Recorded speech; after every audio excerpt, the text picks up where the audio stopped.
Hear the promises of God. God is near to all who call from their hearts. The desires of those who fear God are fulfilled. Their cries are heard, and they are saved. Fear not, for I am with you. Be not dismayed, for I am your God. I will strengthen you. I will help you. I will uphold you with my victorious hand. O God, who gave us birth, you are ever more ready to hear than we are to pray. You know our needs before we ask, and our ignorance in asking. Show us now your grace, that as we face the mystery of mortal life, we may see the light of eternity. Amen. Friends, we gather this morning to remember Reverend Ron Allison, a beloved husband, father and grandfather, pastor and friend, and our former senior minister. When we learned before Christmas that Ron had died, we knew that Washington State and Mississippi would probably to what new parliament to feel joy as well as mourning, and gratitude as well as grief. It is a time to feel the absence of Ron, but also the presence of God and the presence of one another as we were gathered.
Blessed who heals all your diseases, who redeems your life from the pit, who crowns you with steadfast love and mercy, who satisfies you with good as long as you live, so that your youth is renewed like the eagles. The Lord works his vindication and justice for all who are oppressed. He made known his ways to Moses, his acts to the people of Israel. The Lord is steadfast, he will not always accuse, nor will he keep his anger forever. He does not deal with us according to our sin. Great is God's steadfast love toward those who fear him. As like a father, he has compassion for his children. As for mortals, for the wind passes over it and it is gone, on those who fear him. And the righteousness to children has established his throne in the heavens, and his kingdom rules over all. So bless the Lord, all his hosts, his ministers that do his will. Bless the Lord, all his works, in all places of his dominion. Bless the Lord, O my soul. Our second reading comes from the second letter of Paul to the church at Corinth. Now I'd like to invite Sally Mishler to come forward for a few words of remembrance.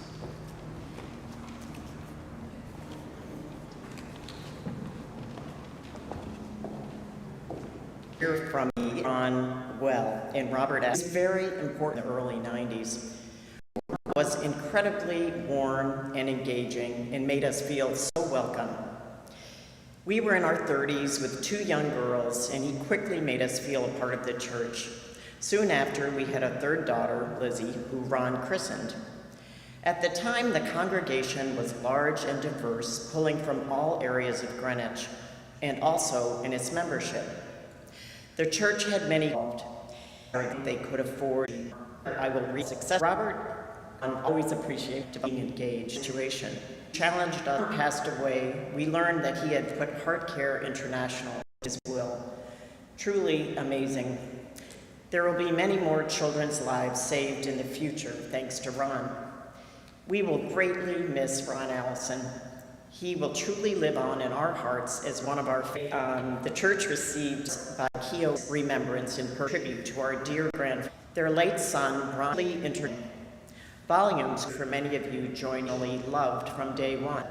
They never missed our respective wives. Keo, it was the honor of his sons and stepsons, has had their total acceptance in our form, music, our commitment, carried through to their gift giving. For as long as we can remember, every birthday and Christmas gift was always accompanied by a donation to something meaningful in our name.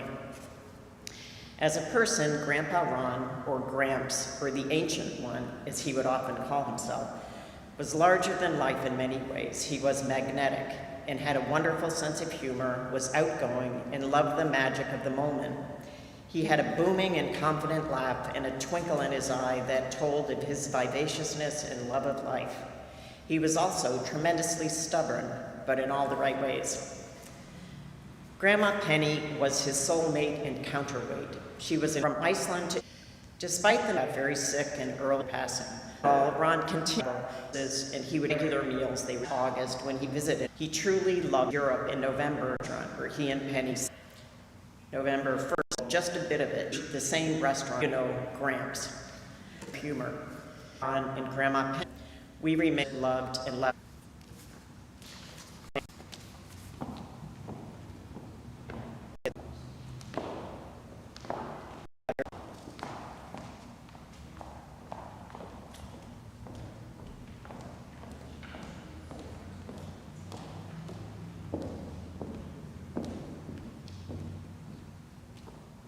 Thank you, Sally.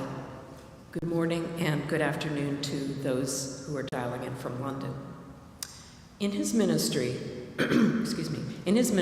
Reverend Ron Allison both followed and caringly led us on a faithful path. He did this in several ways. He seized opportunities and created opportunities for others. He identified our individual strengths and helped us to find ways to use them. He challenged conventional ways of thinking. He recognized hardship. He altered Ron at the first meeting for the homeless in its own case. Ron's ministry at the American who climbed during Christmas time, he was white flag significance in the 1990 held team is performing free surgery for children. Ron's parting gift at retirement from this church was a scholarship for the education of nurses and others in the countries that Heart Care serves. Ron recognized our desire to use our gifts to benefit those outside of our families and our local community. Yet Ron also challenged us in our relationships with our relatives and our immediate neighbors. He would not advise a person to turn the other cheek. He would suggest that perhaps there was value in withholding judgment or blame against those close to you. Chat. This short, balding, jovial man walked up to our table and asked, "This is the Presbyterian men's group, isn't it?" There was a pregnant, reluctant pause until someone spoke in ecumenical terms, saying, "No, we're Methodists, but you're welcome to join us." That pause in our conversation was a pleasant one. Ron chuckled, knowing that he had put one over on us. We have laughed with him many times since then, and we have grieved with him during his loss as well as our own. Not many people come your way who bring as much as Ron and who talks so little about himself. Ron was not bashful. He spoke his mind and he pushed us to be better, at times to the point of discomfort.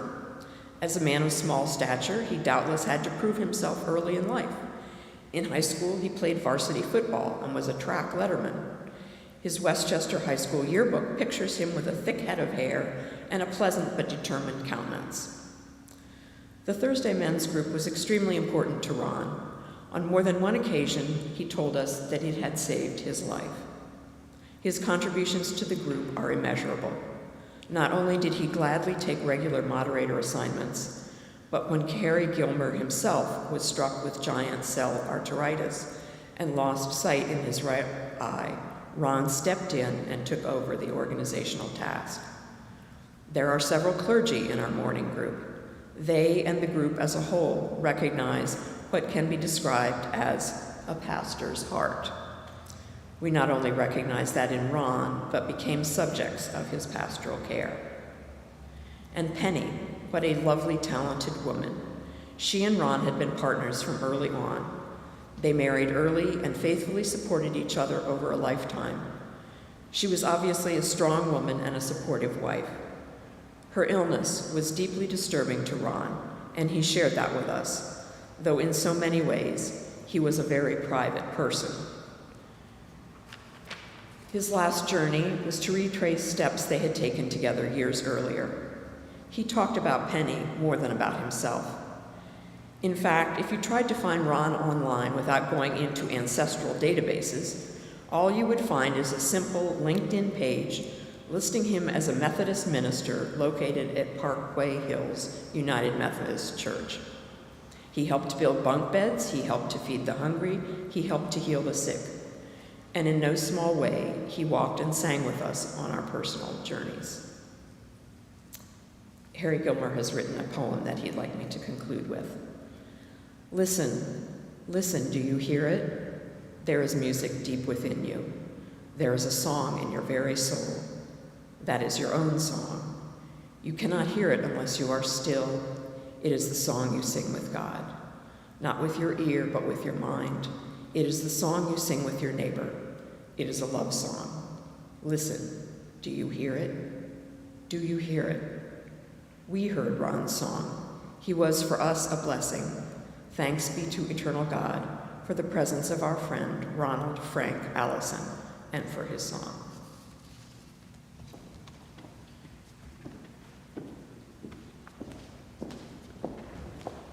Well, with those words in particular, and Ron being a Methodist, it's important for us to sing. So would you please stand? Our hymn is the Ode to Joy. It's in the Burgundy hymnals.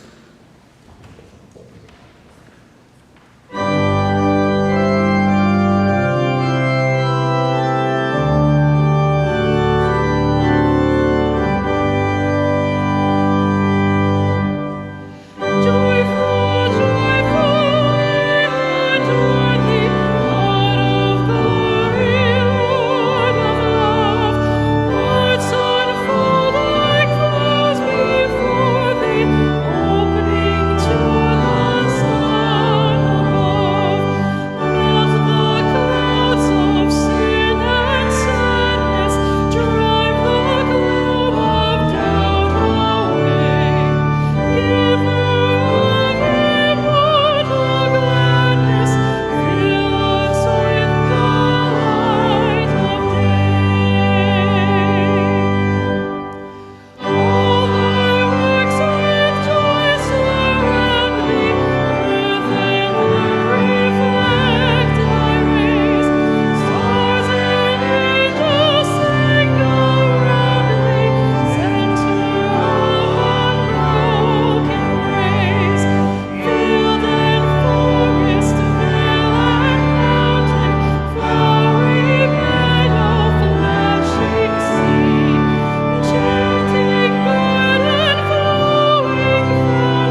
speak?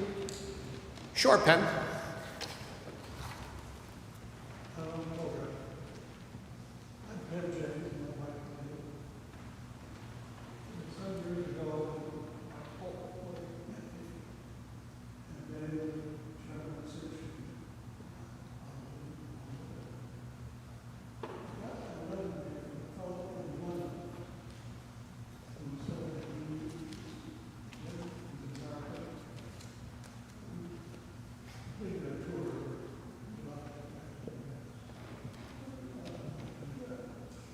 So when I got called in the service at Sunday morning, and I had my jacket also. Right at the time,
you did, you handled the church. What went on during this time? Yeah, take it. Ron Allison is one of the ministers, and every time I left the church, and he raised his hand in benediction, I bowed my head, and I knew God's love. He just had that emphasis on me. I knew God. So we're very happy to be here. My wife, she had a stroke, and she's in a wheelchair, and I've got Parkinson's. That's why we're living around. Well, we're in good health, so that's good. But I just wanted to what a great service we did, and Sally, and what you two have done with Heart Care International, with Ron Allison at your side, was a phenomenal contribution that you made to this community and mental health for children all over the world. Thank you. I thank you for listening.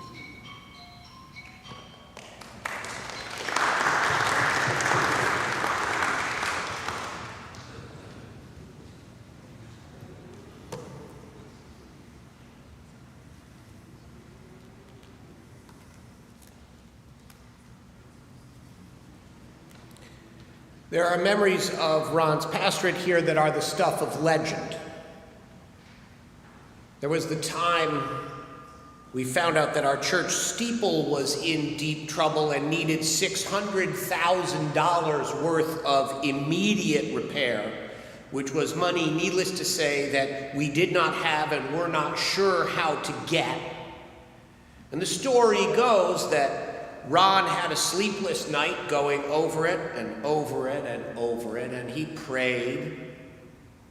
And the next morning he went into the office, was opening the mail, only to find an unexpected bequest from a member who had long since moved away and had passed on. And the bequest, with the check that fluttered out onto the counter, was for exactly $600,000.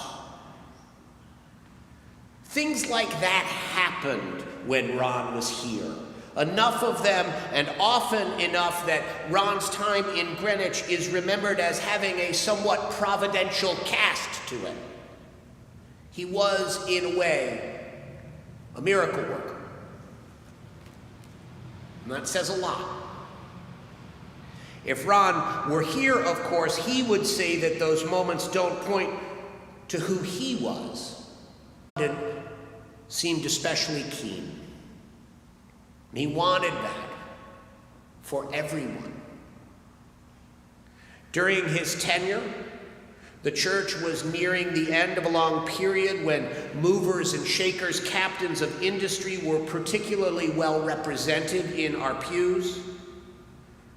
And for Ron, it was a period that meant we needed to ask ourselves all kinds of questions that we had not pondered for some time. And one of the hardest and most